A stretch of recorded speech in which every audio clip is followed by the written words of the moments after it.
Hello guys, मैं रुखसार sir. मैं मोहम्मद अशरफ। आप देख रहे हैं World Real Reaction YouTube channel. तो चलते हैं आज की वीडियो का टाइटल है Russia gives weapons to Hezbollah, India Shami Siraj. ये मिक्स न्यूज़ देते हैं, कल देखते हैं वीडियो, फिर देते हैं इस पर रिएक्शन।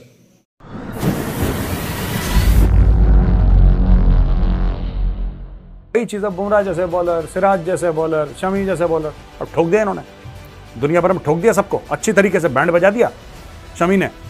सिराज कतर में बैठे, तुर्की में बैठे, इनके लीडर डिसाइड करते हैं कि कल कौन सा फिगर देना। अच्छा सुनो, तुम एक काम करो बेटा, तुम जाके बोल देना। किसी मुसलमान लीडर ने भारतीय मुस्लिम बच्चियों को यह नहीं पूछा कि बेटा आपके नंबर कितने आए, बेटा आपकी पढ़ाई। अगर आपको यह लगता है कि आपने SA-22 दे दिया हिजबुल्लाह को और हिजबुल्लाह ने बटन दबाया और मिसाइल ने, ऐसा नहीं होता है। जय हिंद दोस्तों, मैं हूं मेजर गौरव आर्य और आप देख रहे हैं द चाणक्य डायलॉग्स। इस वीडियो को लाइक करिए, हमारे चैनल को सब्सक्राइब करिए, बेल आइकन दबाना बिल्कुल मत भूलिएगा। दोस्तों, जेरेमी कॉर्बिन यूनाइटेड किंगडम यानी इंग्लैंड के एक बहुत बड़े पॉलिटिशियन हैं, काफी लेफ्ट लीनिंग हैं, कंट्रोवर्शियल हैं। उन्होंने ऋषि सुनाक से बातें करी। ऋषि सुनाक आपको पता है ये प्रधानमंत्री हैं वहां के। ऋषि सुनाक को बोला है कि यार जल्दी से लड़ाई बंद करवाओ, ये जो इजराइल और हमास के बीच में हो रही है इस लड़ाई को बंद करवाओ, वहां पे गाजा में लोग मर रहे हैं, मैं बहुत चिंतित हूं, मैं बहुत परेशान हूं, लड़ाई बंद कराओ यार। और तुमने ग्रीन लाइट कैसे दे दी? ये ऋषि सुनाक को ये बोल रहा है कि तुमने ग्रीन लाइट कैसे दे दी, तुमने कैसे इजराइल को बोल दिया अटैक। अरे बेवकूफ आदमी, इजराइल पूछ रहा है ऋषि सुनाक से कि मुझे अटैक करना है कि नहीं करना, या हमास ने पूछा था ऋषि सुनाक से कि may I have your permission to please kill innocent Israelis, ऐसा बोला था उसने? क्या बकवास की बात कर रहे हो यार। एक ये इंग्लैंड वालों के साथ एक खास प्रॉब्लम है, मेंटल प्रॉब्लम। मैं आपको बताता हूं, आज से 80 90 100 साल पहले ये आधी दुनिया पर राज कर रहे थे, ठीक है। इनको अभी तक वो खाए हुए की डकार आ रही है। इनको लगता है कि आज भी हमारा प्रधानमंत्री यहां से फोन करेगा और दुनिया, ऐसा कोई नहीं हिल रहा यार, कोई नहीं हिल रहा, कोई नहीं थर थर कांप रहा। मैं पूरा सपोर्ट करता हूं इजराइल को और मैं कहता हूं ठोको, ठोकते रहो जब तक थक ना जाओ, आराम करो, हाथ मुंह धो, चाय पियो, फिर ठोको। और तब तक ठोकते रहो जब तक हमास को नस्ते नाबूद ना कर दो, जड़ से उखाड़ के ना, हमास को जड़ से उखाड़ के उस जमीन पर नमक डाल दो कि आगे कभी भी हमास अपने पंजे उस जमीन पर ना गाड़ पाए। यस, दुनिया को पैलेस्टीनियंस को दोबारा आबाद करने के लिए जरूर दुनिया को फंड्स इकट्ठा करने पड़ेंगे, फिर से गाजा को बनाना पड़ेगा, लेकिन इस बार वहां पे हमास नहीं होगी। It should be a democracy जहां पे इलेक्शन होंगे, डेमोक्रेटिक लीडरशिप होगी और यूनाइटेड नेशंस वहां पे आके रहेगा। भाई हमास एक टेरर आउटफिट है, हमास टेररिज्म फैलाता है। हमास को आपने क्या करा है? आपने हमास को आपने उसको सरकार बनाने दी, वहां पे सरकार बना ली उसने, वो वहां पे इट इज रनिंग सर्विसेज। अब मैं आपको एक और चीज, ये देखिए BBC की न्यूज। भाई साहब, ये दोस्तों फ्रॉड कैसे होता है ना, ये बहुत जरूरी है आपको समझना कि फ्रॉड कैसे होता है, मीडिया का इस्तेमाल कैसे होता है, फेक न्यूज कैसे होती है। अब मैं आपको समझाता हूं, देखो, लेट्स टॉक स्ट्रेट। ये BBC का क्या बोल रहा है आर्टिकल? ये कह रहा है कि 9000 गाजा वाले मारे गए, ठीक है। हमास की हेल्थ मिनिस्ट्री है, ये एक टेररिस्ट संगठन है जिसकी हेल्थ मिनिस्ट्री है, इसका हेल्थ डिपार्टमेंट है भाइयों का, समझ गए? अब दूसरी बात समझो, ये जो कहते हैं 9000 बंदे मार दिए, ये किसके बाप ने जाके गिरे वहां पे 9000? मुझे आज तक समझ में नहीं आया यार। कोई तो रिस्पॉन्सिबिलिटी लेगा कि साहब मैंने गिराए, ABCDE इतना बंदा यहां का रहने वाला, फलाना वल्द फलाना, ये मर गया। देखिए दोस्तों, साफ सीधी बात है, कभी भी आपने देखना हमास के फिगर, कभी भी हमास के फिगर, कभी हमास ये नहीं बोलेगा कि यहां पे 3237 लोग मारे गए ना। ये मोटी मोटी बात करते हैं, ये round off to the next highest figure. अगर वहां पे 25 लोग मारे गए, क्या 2500 मारे गए? और ढाई इतनी भी जहमत नहीं होता था, 2.5 बोलें, डायरेक्टली 3। हमास रोज हजार बंदे मरवा रहा है वहां पे कागजों पे, और कोई वहां पे गिन तो सकता नहीं है। अब यहां से फिगर्स कौन ले रहा है? देखिए मीडिया इसको कैसे एम्पलीफाई करती है, आप मीडिया का किरदार समझिए। मीडिया इसमें करती है बदमाशी। मीडिया को चाहिए चटपटी खबरें, राइट?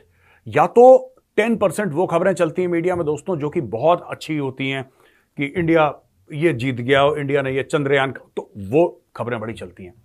90% ऑफ द टाइम वो खबरें चलती हैं जो कि आपको बदकिस्मती, खून खराबा, लड़ाई, जंग, युद्ध हो गया, इतने मर गए, इतने, ये लोग बड़े चाव से देखते हैं।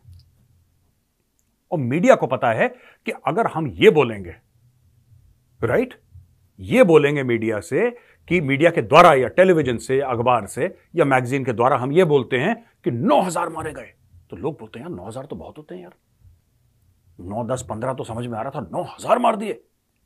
ओ किसने गिने 9,000? ये हमास बोल रहा है 9,000, ये हमास बोल रहा है 9,000, किसी ने वेरीफाई नहीं करा, हमास बोल रहा है। अच्छा, वहां पे बमबारी हो रही है तो वहां से भाग लिया सब कुछ।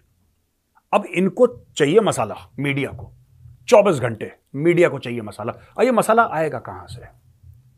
9,000 dead in Gaza says Hamas. हो गया जी, 9,000 dead in Gaza says Hamas नीचे। अब हमास ने कहा या किसी और ने कहा, आपको याद रहेगा?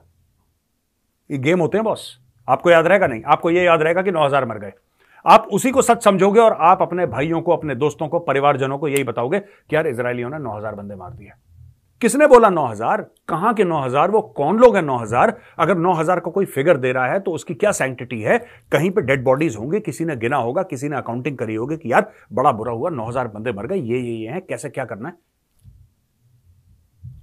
9,000 हमास ने भंड मारा, सब लोगों ने बोला 9,000। अब आप देख लेना, कल परसों हमास बोलेगा 10,000, वो ऐसे ही 1,000 करके बढ़ाता रहेगा और ये चलता रहा। 2-3 हफ्ते के बाद 15,000, 20,000, 25,000, उसको तो फिगर देने हैं और वो तो आतंकी संगठन है। तो भैया ये स्टोरी मैंने आपको बताया, ये बीबीसी की स्टोरी है, ये इंडियन मीडिया भी यही कर रहा है। ऐसी बात नहीं कि हमारा मीडिया जो है वो थोड़ा सा शरीफ है इस मामले में ना, उसको चाहिए चाट मसाला, क्योंकि चाट मसाला बिकता है। मैं देखिए, इजराइल की एयर अटैक्स हुए हैं, गाजा में गिरे हैं, क्या लोग मरे हैं? बिल्कुल 100%। क्या उसमें कुछ इनोसेंट लोग होंगे? 100%। ये होता है जंग में, बुरा है, नहीं होना चाहिए, लेकिन होता है।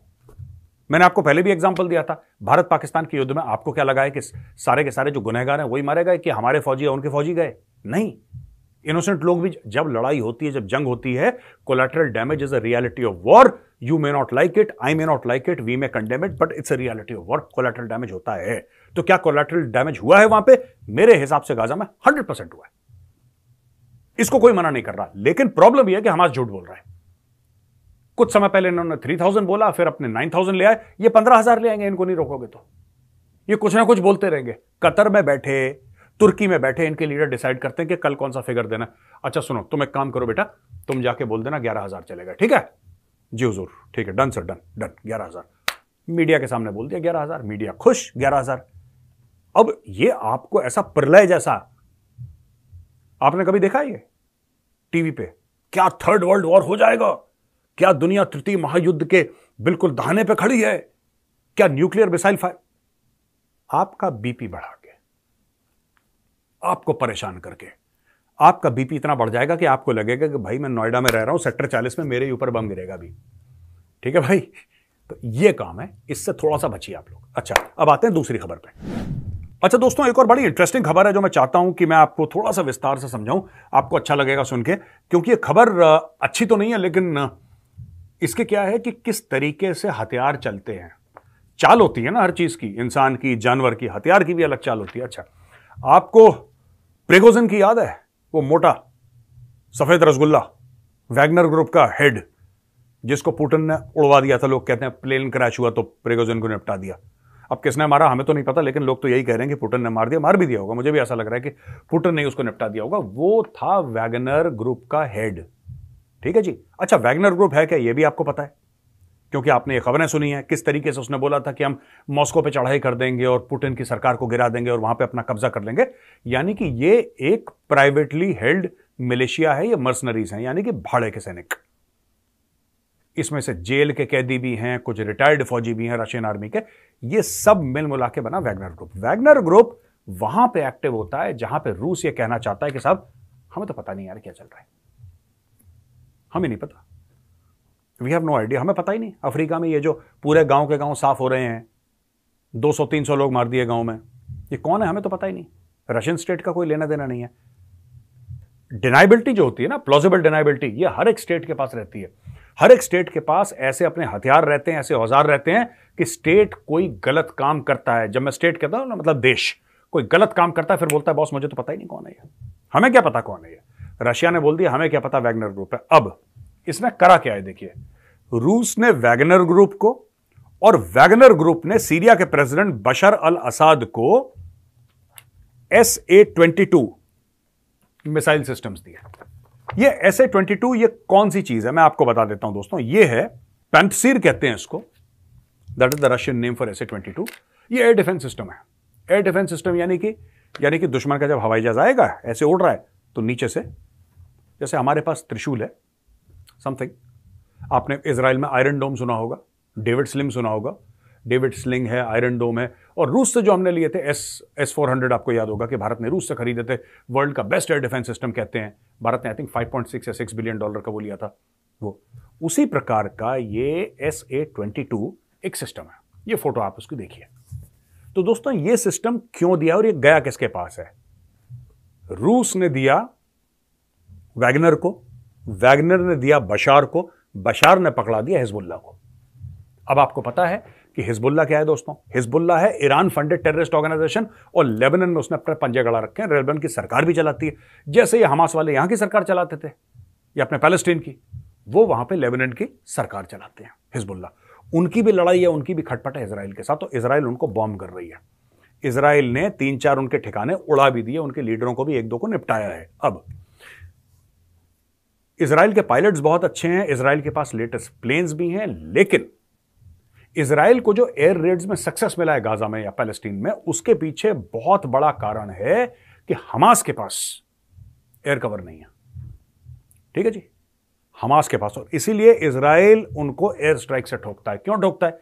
क्योंकि एयर डिफेंस सिस्टम है नहीं उनके पास, they don't have an umbrella Hamas का। अब आप ऐसा थोड़ा ना कि हवा में AK-47 फायर करोगे और वहां पे आप सोचोगे कि F-35 गिर जाएगा। ये पिक्चरों में होता है यार, कि हीरो ने पिस्टल से मारा जहाज, ऐसा होता नहीं है असल जिंदगी में। आपको प्रॉपर एक एयर डिफेंस सिस्टम चाहिए उसके लिए। और एडी एफर्ट जो होता है ना, ये एडी सिस्टम्स होते हैं, एयर डिफेंस सिस्टम्स, यानी कि वो आपको मिसाइल आ रही है उसको बर्बाद करा, हवाई जहाज आ रहा है उसको बर्बाद करा, कोई भी इनकमिंग ऑब्जेक्ट है, ड्रोन है, उसको बर्बाद करा। उसके लिए एयर डिफेंस हमास के पास है ही नहीं, राइट? इसलिए ऊपर से इजरायली एयरफोर्स कर रही है उनकी हैप्पी दिवाली। अब इनको पता है कि लेबनान में फैल रहा है, पूरा मामला लेबनान में फैल रहा है। यहां पे भी ईरान ने जो पीठ पीछे से काम करा है ना, रशिया क्यों देगा? सुनिए, कोई ना कोई तो रशिया को फंड कर रहा है, राइट? कोई ना कोई रशिया को फंड कर रहा है। इन्होंने कभी ये हमास को पहले नहीं दिया था। हमास सुन्नी है, हिजबुल्ला शिया है, ठीक है? आप चक्कर समझिए, चक्रम समझिए पूरा। जो हमास है वो लार्जली सुन्नी है, हिजबुल्ला एब्सोल्युटली शिया है, और शिया मिलिशिया है, वो शिया टेरर आउटफिट है, टोटली सपोर्टेड बाय ईरान, जो कि एक शिया मुल्क है, राइट? जैसे मुस्लिम में शिया और सुन्नी होते हैं, तो वो शिया मुल्क है। अब क्या है कि ईरान ने पीठ पीछे से बात करी है, सामने रशिया है, ईरान का कोई नाम नहीं ले रहा, ईरान का कोई भी नाम नहीं ले रहा। अब क्या इनको यह नहीं पता था ईरान को पहले कि जब ये 7 अक्टूबर को अटैक करेंगे वहां से यहूदियों का पलटवार आएगा, और 10 गुना ज्यादा खौफनाक पलटवार आएगा? क्या इनको नहीं पता था? इनको बिल्कुल पता था, ठीक है? इन्होंने फायदा उठाया। हमास वाले भी गधे हैं, they are also donkeys. Hamas वालों को बोला कि चलो ठीक है boss, thank you very much, इनका हो गया। अब हिजबुल्ला वाले तो शिया हैं, वो तो अपने हैं, वो तो अपने लोग हैं यार, अपने भाई हैं। ये तो ठीक है, कूड़ा करकट है, हमास मर गया कोई बात नहीं। अब इन्होंने हिजबुल्ला वालों को पहुंचाए रशिया, रशिया ने पहुंचाया वैगनर, वैगनर ने पहुंचाया बशर अल असद, उसने पहुंचाया हिजबुल्ला को पूरी ट्रेन से। व्हेन आई से ट्रेन, आई डोंट मीन छुक छुक वाली train, I mean that train, मतलब कंप्लीट लिंक चेन, उसको मैं ट्रेन कह रहा हूं। पूरी जो चेन है, लिंक है दोस्तों, उससे पहुंचे SA-22।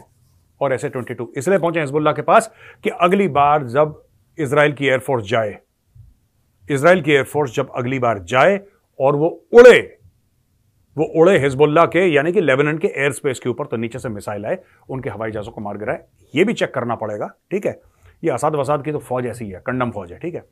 ये ज्यादातर अरब कंट्रीज की जो आर्मीज है ना, वो खुद के लोगों पे, जैसे पाकिस्तान की फौज है, वो अरब कंट्रीज की भी फौज वैसी है। थोड़ा बहुत कर लिया इसको, अपने लोगों को थप्पड़ थप्पड़ मार दिया। अगर कहीं पे इलेक्शन गलती से हो गए, जैसे पाकिस्तान में, तो 4 थप्पड़ मार के वोट डलवा दिए, कैंडिडेट तोड़वा ली, इन चीज़ों में, ठीक है? लड़ने वाली फौजें इनके पास है नहीं, ठीक है? और आई मीन ऐसी टोटल टाइप की है ये। लेकिन अब क्या है कि ये देखना पड़ेगा, क्या आपके लेबनान के अंदर क्या वैगनर ग्रुप एक्टिव है? सोचने वाली बात है दोस्तों, क्योंकि वैगनर ग्रुप के पास एयर डिफेंस वाले भी लोग हैं जो कि रशियन मिलिट्री से ट्रेनिंग करके आए हैं।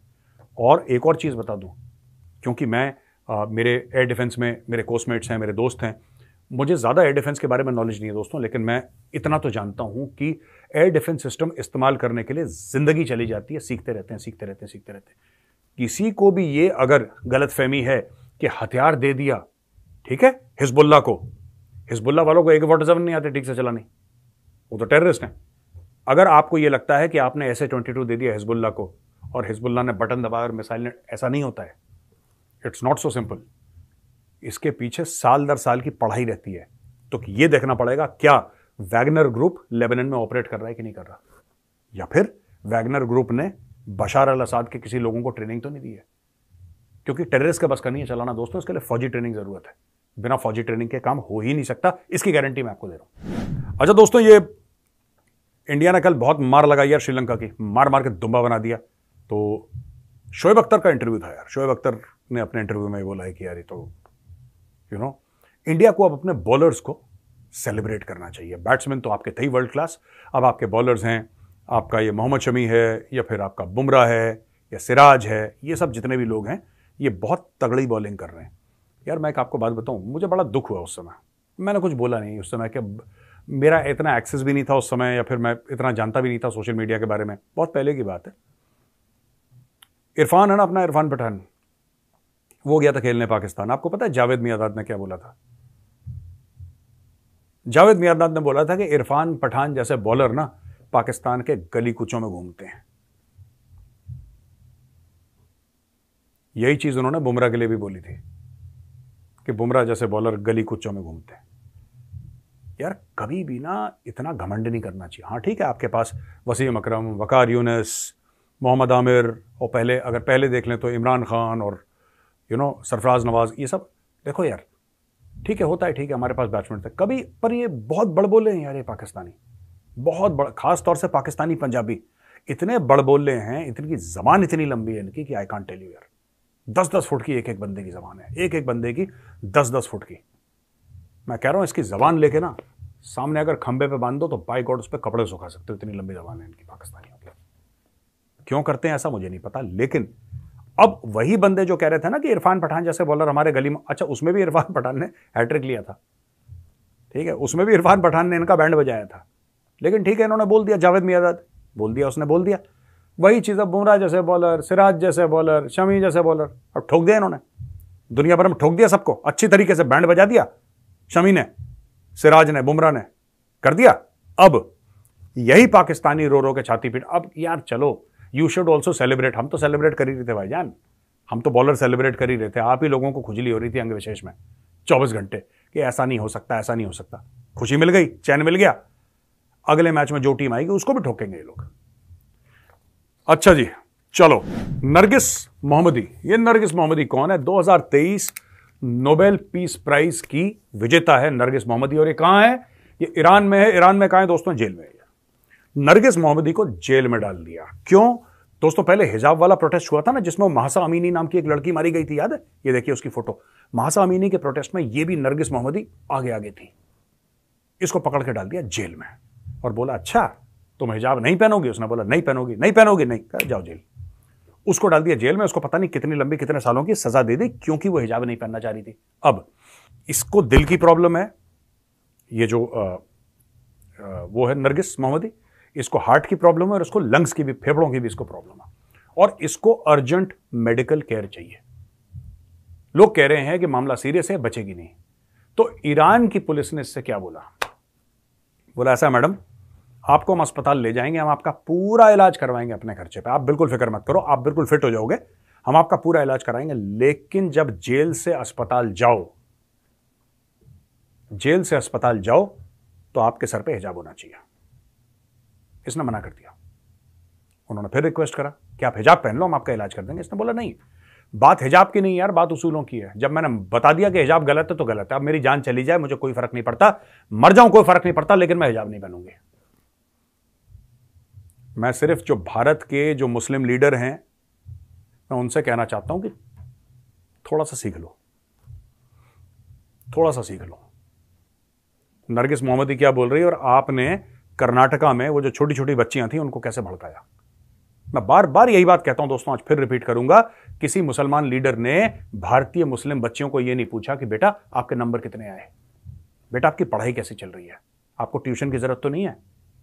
बेटा हम चाहते हैं कि मुस्लिम समाज से डॉक्टर निकलें लड़कियां, इंजीनियर निकलें, इसरो की साइंटिस्ट निकलें, फौज की अफसर निकलें, IAS IPS IFS में निकलें ना। इन्होंने 75-76 साल में आज तक नहीं बोला जब से देश आजाद हुआ है, इन्होंने ये बोला ही नहीं। इन्होंने हर समय ये बोला बेटा नमाज पढ़ लो, हिजाब पहन, बस। और कहां पे? स्कूल में क्लास के अंदर ही पढ़ लेना बेटा। ये भी केसेस आए हैं स्कूल में। अरे भाई गलत जगह गलत काम करोगे फेल हो जाओगे। ठीक है, नमाज पढ़ना अच्छी बात है, एज अ हिंदू मैं कह रहा हूं नमाज पढ़ना अच्छी बात है, लेकिन उसकी जगह है। आप हर जगह अगर उस चीज को ले आओगे, हर जगह उस चीज को ले आओगे, धर्म मजहब को हर चीज ले आओगे, तरक्की कैसे करोगे? यहां पे जो नरगिस मोहम्मदी है वो क्या कह रही है? नरगिस मोहम्मदी ये कह रही है कि हिजाब मेरा पर्सनल वो है यार, अगर मुझे नहीं पहनना नहीं पहनना। वो कह रहे हैं कि तुम मर जाओगी यार, तुम्हारे हार्ट की प्रॉब्लम है, तुम्हारे फेफड़ों की प्रॉब्लम है, तुम्हारी मौत हो जाएगी। कह रही हो जाने दो यार मौत। मैं कह रही हूं मौत नहीं होगी, मौत सबको आती है, कोई बात नहीं यार, मैं नहीं पहनूंगी हिजाब। उसने मना कर दिया। अब ईरान वाले परेशान है, क्योंकि अगर ये मरती है, नोबेल पीस प्राइज की विजेता अगर जेल में इसलिए मर जाती है क्योंकि हिजाब के चलते इसको अस्पताल नहीं ले गए, तो बॉस ईरान की ना वैसी थू हो रही है। ईरान की इतने सालों से थू हो रही है, अब इसमें आग थू हो जाएगी। थू और आग थू के बीच में फर्क पता है आपको? वाट लगने वाली है ईरान की अगर ऐसा कुछ हो गया इस लड़की को तो दोस्तों यहां पे होता है वीडियो खत्म। अब मैं आता हूं सवाल और जवाब पे। और ये जो पहला सवाल है ये है रामोस्की। ये हाफ इंडियन है और हाफ रशियन है। रामोस्की, दोस्तोवस्की सुना था, रामोस्की नहीं सुना। जय हिंद मेजर भाई, जय हिंद भाई, जय हिंद। आपने मेरी आंखें खोल दी और आप मेरे फेवरेट कमेंटेटर हैं। बहुत बहुत शुक्रिया, बहुत बहुत धन्यवाद आपका। मेरा सवाल है कि तुर्की क्यों नेटो का हिस्सा अभी भी है? क्या किसी को इससे निकाला जा सकता है नेटो से? क्या तुर्की अभी रोग हुआ है जब से एर्दोगान प्रोमिनेंट हुआ है? देखिए ऐसा है रामोस्की जी। अब दोस्तों मैं आपको स्टोरी बताता हूं, ये तो मैंने यहां पे बता दिया ना। अब देखो बात ये होती है कि कंडेम सबको करना चाहिए। अगर आपको एक चीज गलत लग रही है, मैं अपनी बात नहीं कर रहा, अगर आपको गलत लग रही है तो आपको वो भी गलत लगनी चाहिए ना। फिर इसमें दोगली पॉलिसी आ जाती है। अब मैं कुछ बोलूं, बोलो इस्लामोफोबिया हो गया, ठीक है ना। तो ये गिल्ट ट्रिप पे लोगों को भेजता है। अच्छा हमें तो होता नहीं गिल्ट ट्रिप, तो हमें तो गिल्ट ट्रिप पे भेजो ईमान भाई। देखो साफ सीधी बात है, तुर्की में क्या था? तुर्की में एक चर्च था जिसका नाम है हाया सोफिया, आज भी है वहां पे। वहां पे किंग मेहमेट था, मेहमेट III। वो आया, उसने हाया सोफिया को बना दिया मस्जिद। उसने नमाज पढ़ी, वो कहता है कि मैंने नमाज पढ़ लिया, आज से चर्च मस्जिद हो गया, ठीक है जी। फिर वहां पे कुछ और रूलर आए, ठीक है। तो दोस्तों इसके बाद क्या हुआ कि वो मस्जिद बना रहा। कमाल अतातुर्क जो था वो थोड़ा सा सेक्युलर टाइप का था, वो भी टर्की का रूलर था, यंग टर्क्स मूवमेंट वाला जो था। तो कमाल अतातुर्क ने उसको बना दी लाइब्रेरी। उसने बोला ये सब नहीं यार। और कमाल अतातुर्क ने ये भी तुर्की में बोला था कि ये सब वेस्टर्न कपड़े पहनेंगे, सब टाई शाई पहनेंगे, दाढ़ी फाड़ी कोई किसी के नीचे, सब क्लीन शेव होंगे। वो थोड़ा सा अलग टाइप का था आदमी। अभी अर्दोगान आया, ये पहले का है, ये बड़ा, ये कमाल अतातुर्क आज का नहीं है, बहुत पहले का ही है। अब ये आया, इसने वापस उसको मस्जिद बना दिया। अच्छा एक चर्च को आपने मस्जिद बनाया, किसी ने नहीं पूछा, किसी के मुंह से चू नहीं निकली। क्योंकि अगर आप बोलें यार तो चर्च है, इतना खूबसूरत चर्च, इसको चर्च रहने दो, तो एक तो सारे ईसाई निपटा दिए। पाकिस्तान में क्या हुआ, हिंदू निपटा दिया आपने। वहां पर वो अब पाकिस्तानी टीवी पे कहते हैं कि जी तुसी मंदिर का क्या करोगे, शॉपिंग मॉल ही बना दो इसको तोड़ के। हिंदू तो है नहीं, हमने कन्वर्ट कर दिए उनकी लड़कियों को, उनकी औरतों का तो रेप कर दिया, कन्वर्जन कर दिया, कहानी खत्म कर दी हमने। तो अब तुम्हें मंदिर क्यों चाहिए जब हिंदू है ही नहीं वहां पे, तो ना के बराबर है। तो दोस्तों यही स्टोरी है, मैं आपको बताता हूं कि जब एर्दोगान करता है ना तो कोई कुछ नहीं बोलता। उसने बोला कल से मस्जिद होगा, हो गया मस्जिद, कहानी खत्म हो गई। दुनिया ने चू नहीं बोला, किसी ने यह नहीं बोला कि आप, अगर आपके पास वो पावर है, आप तुर्की के राष्ट्रपति हैं, तो ओरिजिनली ये चर्च था, आप इसको चर्च ही रहने दीजिए। वहां पे बहुत कम क्रिश्चियन हो, कोई बात नहीं, दुनिया के क्रिश्चियन आके देखेंगे हाया सोफिया, नहीं आपने उसको मस्जिद बना दिया। क्योंकि आप बना सकते थे, आपकी गुंडागर्दी है, आपके हाथ में राज, अपना बनाओ। तो ये है तुर्की का। देखिए जो लड़ाई है ना, this is a war of religion. इसमें जियोपॉलिटिक्स एक हथियार है। कनिष्क शंडलिया, देखिए ये कहते हैं कि जो सेपरेटिस्ट हैं वो चाहते हैं कि भारत के टुकड़े हो जाएं। हम नागरिक होने के नाते हम क्या कर सकते हैं कि जो कॉन्स्टिट्यूशन है, संविधान है भारत का, वो बरकरार रहे, जो हमारे बड़े बुजुर्गों ने, बाप दादाओं ने हमारे लिए करा था। देखिए इसमें तो है कि सबसे पहले आपको समझना पड़ेगा सेपरेटिस्ट कर क्या रहे हैं, ये समझना पड़ेगा आपको। जिस दिन आप समझ जाएंगे कि सेपरेटिस्ट कर क्या रहे हैं, उस दिन आप भी बिल्कुल आराम से बैठ जाएंगे और फिर आप काम कर सकेंगे उनके खिलाफ। ये किस तरीके से यूनिवर्सिटीज में, स्कूल्स में अपना एजेंडा चलाते हैं, प्रोफेशनल इंस्टीट्यूशंस में एजेंडा चलाते हैं, किस तरीके से सेपरेटिस्ट इनके साथ, इनके जो प्रोफेसर्स हैं इनके साथ ही सेपरेटिज्म फैलाते हैं, किस तरीके से पॉलिटिकल पार्टीज। ठीक है, आज की तारीख में केरला में कुछ ऐसे लीडर्स हैं, मैं उनका नाम लेना ठीक नहीं समझता, कुछ ऐसे लीडर्स हैं जो कह रहे हैं कि नहीं, हमास ने अटैक करा इजराइल पे, बिल्कुल ठीक करा यार, फर्स्ट क्लास, कोई दिक्कत नहीं है, करना चाहिए, वो whatever they do they are justified. क्यों? क्योंकि आपको वोट चाहिए। ये सच्ची बात है, ऐसा हुआ है। तो दोस्तों, ये मैं आपको कहना चाह रहा हूं कि ये जो पूरा मामला है ना, ये पूरा मामला, ये आपको समझना पड़ेगा, ये होता क्या है, ये होता क्यों है। ये जिस तरीके से सेपरेटिज्म होती है, क्यों होती है, जिस दिन आप समझ लेंगे, जिस दिन आप स्टडी कर देंगे, आपको लड़ने में आसानी रहेगी। इसके ऊपर स्टडी करिए और जहां पे आपको दिखे आप इसके ऊपर खड़े हो जाइए, आवाज उठाइए इसके खिलाफ। Tarun Sarangi, good evening sir. Good evening Tarun ji, congratulations for 2 million subscription. अरे कॉन्ग्रेचुलेशंस टू यू यार, आप लोगों ने सब्सक्राइब करा है तब तो जाके 2 मिलियन पहुंचे। मेरा सवाल यह है कि मिडिल ईस्ट कंट्रीज डिवाइडेड हैं हमास के अटैक के ऊपर। सऊदी, यूएई ने अपने आप को दूर कर लिया है। आपको लगता है कि deradicalisation process Middle East में स्टार्ट हो गया है? आपको क्या लगता है कि इस्लामिक ब्रदरहुड रेलेवेंस लूज कर रहा है रीजन में? देखिए, ऐसा है तरुण जी, तरुण सारंगी जी, ऐसा है कि सवाल आपका बहुत बढ़िया है। देखिए, जो अमीर मुल्क है ना, अमीर मुल्क या तो इससे दूर है, मैं मुस्लिम मुल्कों की बात कर रहा हूं, अमीर मुल्क या तो दूर है या बिल्कुल अंदर घुसे हुए, इसमें न्यूट्रल कोई नहीं। जैसे कि यूएई और सऊदी पीछे हटे हुए हैं, कतर आग में घी डालने का काम कर रहा है। ठीक है, जहां तक मुस्लिम ब्रदरहुड के रेलेवेंस का, नहीं, मुझे लगता है आज भी वो खतरा है, क्योंकि मुस्लिम ब्रदरहुड एक ऑर्गेनाइजेशन की तरह मत देखिए, आप इसको मानसिकता की तरह देखिए। ये एक माइंडसेट है यार, माइंडसेट को हटाने में डी रेडिकलाइजेशन कर रहे हैं। सारी की सारी हदीस हटा दी उसने, मोहम्मद बिन सलमान ने, उसने बोला सिर्फ कुरान से काम चलेगा, सिर्फ कुरान देखेंगे, हदीस नहीं देखेंगे, उसने हटवा दी।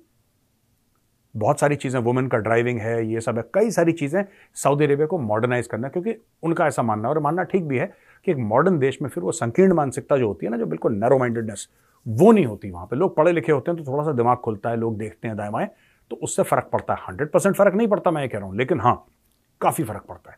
तो यही काम हो रहा है, यूएई में भी हो रहा है। आप दुबई देखिए, Dubai is like any other European city यार, is absolutely modern. Ratan Paul, Jain sir, Jain Ratan ji, ये कह रहे हैं हार्वर्ड जैसी यूनिवर्सिटी वहां पे एंटी इंडियन और एंटी हिंदू थॉट्स लाती है और ब्रेन वॉश करती है स्टूडेंट्स को, और यहां पे फंडेड है Indian companies like Tata, Mahindra, Infosys, knowingly और अनोइंगली। नहीं, ऐसा नहीं है रतन जी, मैं आपको बता रहा हूं, आप ठीक कह रहे हैं, आप गलत नहीं कह रहे, लेकिन थोड़ा सा मैं ट्विस्ट करके आपको बताता हूं। देखिए, ऐसा है ना कि आपका ये सोचना है कि इन्फोसिस है, महिंद्रा है, टाटा है, ये जानबूझ के उनको पैसा दे रहे हैं, ये जानते हुए कि वो एंटी इंडियन है, एंटी हिंदू। ऐसा नहीं है। आपको कभी भी यूनिवर्सिटी में हजारों लोग हैं, आपको अलग अलग थॉट्स वाले मिलेंगे। ये हार्वर्ड को फंड कर रहे हैं, चाहे टाटा हो, चाहे महिंद्रा हो, चाहे इन्फोसिस हो, they are funding Harvard, they are not funding a thought process. अब हार्वर्ड से प्रो हमास रैली निकल गई, ठीक है, तो उसमें हार्वर्ड का रोल नहीं है, ये स्टूडेंट्स का रोल है, हमें अलग से देखना पड़ेगा। इसमें कोई होमोजीनियस एंटिटी नहीं है विच इज हार्वर्ड। हां, जिस दिन हार्वर्ड यूनिवर्सिटी एक एंटी हिंदू कोई चीज बोले कि वी बिलीव, हार्वर्ड यूनिवर्सिटी के जो बोर्ड ऑफ गवर्नर्स हैं, जो भी इनको लीड करता है, मुझे नहीं पता, अगर वो लोग करते हैं तब आप इनके ऊपर एक्शन ले सकते हैं। पर अगर 10, 15, 20, 50 स्टूडेंट्स या 1-2 सोसाइटी कुछ अलग करती हैं या कोई भी एक्शन लेता है, then it's a separate case. ठीक है सर? तो दोस्तों, अगर आपको वीडियो पसंद आया तो उस वीडियो को लाइक करिए, हमारे चैनल को सब्सक्राइब करिए, बेल आइकन दबाना बिल्कुल मत भूलिएगा। जय हिंद, वंदे मातरम, भारत माता की जय। तो वीडियो को ख़त्म, सबसे पहले तो इंडियन मैं भी ये सोच रहा था कि लोग की भी आ गई क्रिकेट इंडिया पर, मेजर क्यों नहीं बात है, मेजर ने भी कवात कर दी, क्योंकि जो मजाक उड़ाते थे कभी इंडियन की बॉलिंग का या तो फिर इंडिया के बॉलर्स ने यही साबित किया है। आज इंडिया के बॉलिंग ये साबित करेगी इस वक्त कि दुनिया में सबसे बेहतरीन बॉलर हैं तो इंडिया के, अच्छे बॉलर हैं, बेहतरीन टॉप क्वालिटी के, और जो उन्होंने कारनामा श्रीलंका का साथ किया, ये मैं कहता हूँ वर्ल्ड कप के अंदर का ऐसा पहले कभी नहीं हुआ होगा। ये भी वर्ल्ड रिकॉर्ड है, और इतने बड़े स्कोरों से हराया कि 302 स्कोरों से हराया, मेरे ख्याल में ये भी वर्ल्ड रिकॉर्ड है। कितना वर्ल्ड रिकॉर्ड बनाए होंगे इंडिया ने सिर्फ इस एक मैच से। तो इंडियन टीम के लिए बेस्ट ऑफ लक। अच्छा, अब बात करते हैं जनाब वाला हमास पर बोले हैं हमारे चेते प्यारे मेजर साहब, उन्होंने बड़ी मतलब बगैर किसी झिझक के, बगैर किसी रोक टोक के, बगैर फ्लुएंटली बोला कि मैं इजराइल के साथ हूं और मैं ये चाहता हूं कि इजराइल उनको ठोके और ठोक कर कब्रें बनाए, ऊपर नमक डाले यहाँ तक है। भाई यहाँ पे मैं कहता हूँ कि मैं हमास के साथ हूँ, मैं फुल सपोर्ट करता हूँ उसको, हमास को। हमास जो है ना वो उसको इजराइल को जमीन से उखाड़ के आसमान पे और आसमान से उखाड़ के किसी गहरे समंदर में डाल दे और ऊपर उसके ना तेजाब वगैरह डाल के ना उसको जला दे, आग लगा दे, मैं तो कहता हूं। और इतना उसके साथ शदीद बर्ताव करे कि कभी किसी रूह जमीन पे इंसान के साथ कभी किसी इंसान ने ना किया। ठीक है आपकी अपनी नहीं, उससे भी बड़ा जुल्म हुआ इनके साथ जब हिटलर ने नहीं वो तो किया नहीं, वो किसी को नजर नहीं आता हिटलर ने, क्योंकि वो यूरोप ने किया, जर्मन ने किया, हिटलर ने किया, इस वजह से वो नहीं नजर आता। क्योंकि अगर हिटलर मुसलमान होता ना तो लाजमी उसकी 7 नस्लें अभी तक हमें हिट किया जाना था। 7 नस्लें उसकी जो है ना उन्होंने पुन्नी मतलब उन्होंने काउंट करनी थी कि भाई हिटलर जो है वो एक मुसलमान था, इस वजह से उसको जलील करना था। अच्छा इनको 93,000 का फिगर याद है, इनको 60 लाख का फिगर याद भाई 60 लाख कहाँ से इनको याद होगा, क्योंकि वो एक जर्मन है, जर्मन हिटलर था, उसको वो काफी ईसाई था जो भी था भाई, नाम मुस्लिम ही था ना, वो उनको याद कभी नहीं आएगा। क्योंकि जो मुसलमान किसी के साथ ज्यादती करेगा ना वो सबको याद रहेगी। और बड़े ये कह रहे हैं बड़े इत्मीनान के साथ कि उसको ठोकना चाहिए, मैं तो कहता हमास जिस तरह पहले घुस के उसने ठोका है ना तो अब दोबारा भी ठोक रहा है और 7 नस्लें ठोकता रहेगा इजराइल को। इजराइल वहां पे ऐसे ही जलील होता रहेगा, हिजबुल्लाह ठोक रहा है। ये जो है ना हमारे भागे हुए चलो जैसे हम बात है मेजरली राइट ये कहते हैं अपनी तरफ से एक सर्टिफिकेट दे देते हैं अगले बंदे को, जब वो बात करे तो उसको झूठ फेक कर देते हैं। इनका वास्ता जो है ना पड़ा है कनाडा के साथ दहशतगर्द, पाकिस्तान के साथ दहशतगर्द, अब इनका देख रहे हैं कि कतर के साथ उनको तो इसने यहाँ तक भी कह दिया इस मेजर ने कि ये हेड है टेररिस्ट का। उससे पहले कभी बयान नहीं दिया, जब थोड़ी सी इंडिया और कतर की बनी है उस वक्त ही हेड डिक्लेयर कर दिया है। लेकिन पता नहीं कहाँ लेकिन यहाँ पे मेजर साहब को ना बिल्कुल नॉर्मल सी बात करनी चाहिए। ठीक है वो बहुत पढ़े लिखे हैं और इंटेलेक्चुअल बंदे हैं, लेकिन 2 मुल्क जब लड़ रहे हैं ना तो सुलह की बात करनी चाहिए, ना कि चीर दो फाड़ दो। भाई पॉइंट व्यू भी देख रहे हैं, उनका अपना पॉइंट व्यू है, उनका ये पॉइंट व्यू है।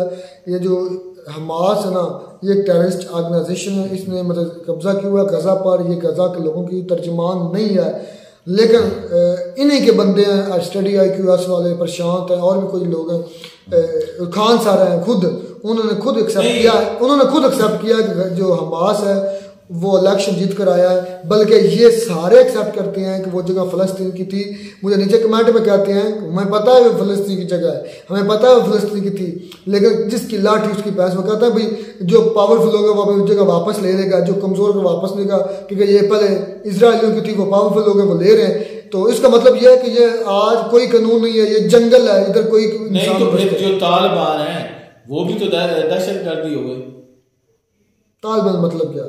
जो अफगानी तालिबान है वो दहशतगर्द नहीं है, पता नहीं क्या वो भी अपने मुल्क के असूल के लिए लड़ते रहे, कभी रशिया के साथ लड़े तो कभी वो दोस्त हैं इंडिया के। आप तो नहीं उनको क्यों नहीं बोलते यार दोस्त हैं तो दोस्त अगर बुरा होगा तो उसको बुरा नहीं बोले, ये नहीं कहेंगे। अच्छा ये डिफरेंस है, हाँ ये बहुत बड़ा डिफरेंस, ये नहीं कहेंगे जिस तरह आप नहीं होता चाइना को। लेकिन हम ये बोलते हैं कि भाई जो हमास है ना चाइना पर बोलो। हाँ चाइना ने क्या हमें मारा पीटा क्या किया चाइना? अच्छा हाँ बताएं, रिपोर्ट दिखाऊं खुद ही मान जाओगे? नहीं बताएं आप, या चाइना ले जाऊं? वैसे बताएं आप। उन्होंने जो है मसाजिद को नहीं शहीद करवाया, उन्होंने यहाँ तक रिपोर्ट आई थी कि उन्होंने कहा कि जो मसाजिद हैं वो चाइनीज आर्किटेक्चर यानी कि चाइना की साख के मुताबिक जिस तरह उनके घर होते हैं, जिस तरह उनकी इबादतगाहें होती हैं और उस तरह बना। कईयों को मसमार भी किया, अल्लाह बेहतर जानता कितनों को मसमार किया, लेकिन न्यूज़ रिपोर्ट्स ये आगे की बातें जो है वो मेरा रब बेहतर जानता है। अच्छा यहाँ पे एक बात नहीं बोले और एक बात मेजर साहब ने की है। मेजर साहब ने कहा है कि भाई जो एक वैगनर ऐसा नाम मेरे ख्याल में वैगनर जो एक ग्रुप था रशिया का जिसने कहा था उसको ये टेररिस्ट नहीं कहते, हाँ उसको नहीं कह रहे भाई, वो भी दोस्त है ना इस वजह से। वैगनार जो बोलते हैं हैंडल करता है उसको वो रशिया, वो कह रहे थे कि हम प्यूटन की हुकूमत गिरा देंगे, तख्ता उल्ट देंगे, और उसको जो है ना प्यूटन ने ठिकाने लगा दिया, उसका जहाज वगैरह क्रैश करवा दिया इस वजह से। तो अब ये उन पे इल्जाम लगाया जा रहा है या हकीकत है इसकी कंफर्मेशन नहीं है। तो वो कह रहे हैं कि रशिया ने मिसाइल दिया है SA-22 वैगनार को, और वैगनार ने शाम के सदर बशार अल असद को दिया है, और वो आगे से मेरे ख्याल में जो तंजीमें उनके पास है तो वो किसी भी वक्त अटैक कर सकती हैं, या वो मेरे ख्याल में गिरा सकते हैं, उनके जहाज वगैरह हैं उनको मारने के लिए है। तो ये पता नहीं कितनी हकीकत है इसमें, या ये मेरे ख्याल में सुनी सुनाई बात। ये बात तो सच है कि जो रशिया है वो सपोर्ट करता है हिजबुल्लाह को, ये इसमें कुछ करता है, बशार अल असद की भी सपोर्ट करता है, चाइना भी करता है। चाइना बड़ा ही समझदार खिलाड़ी है, वो आगे नहीं आता। रशिया तो इतना बोल चुका है, चाइना इतना भी नहीं बोला। हालांकि सबसे बड़ा मुझे लगता है, मेरा अपना थिंकिंग, मेरी छठी इसका सबसे ज्यादा जो है ना इसमें मुलव्वस चाइना होगा कि ये कहीं हो सकता मैं गलत भी हूँ। न्यूज़ देख रहा था, उसमें बता रहे थे कि जो इजरायली तैयारे हैं वो लगातार उस पर बमबारी कर रहे हैं, और जो आम रहने वाले जो सिविलियन की जो घर है ना उन पर बमबारी कर रहे हैं, उनको आम शहरियों को मार रहे हैं। और अगर यही थोड़ा सा करते हैं बेचारे फलस्तीनी, तो फिर ये इंडिया तो कह रहे हैं कि 9,000 ऐसे ये कौन काउंट कर रहा है वहां पे। भाई जो हमास है उनकी अपनी इंस्टीट्यूशन है हेल्थ का, वो कर रहे हैं, वो उनको भी नहीं मानते। लेकिन ये बात है तो सच है असलम भाई, एक चीज नोट करने वाली है कि वो जो दे रहे हैं ना, फिगर्स दे रहे हैं, मतलब डेथ का जो फिगर दे रहे हैं, जो कैजुअलिटीज हुई होती है उनके फिगर दे रहे हैं, उनके हिसाब से देखा जाए तो ऐसे ही है। वो देखें कोडिंग पता चल जाती है 9,000 5,000, मतलब इसके दरमियान में आदमी मरे ही नहीं, कोई 1,000 का ये बढ़ा रहे हैं। ये चीज सोचने वाली है। खैर मिलते हैं वीडियो बनाने साथ, तब तक दीजिए इजाजत, अल्लाह हाफिज।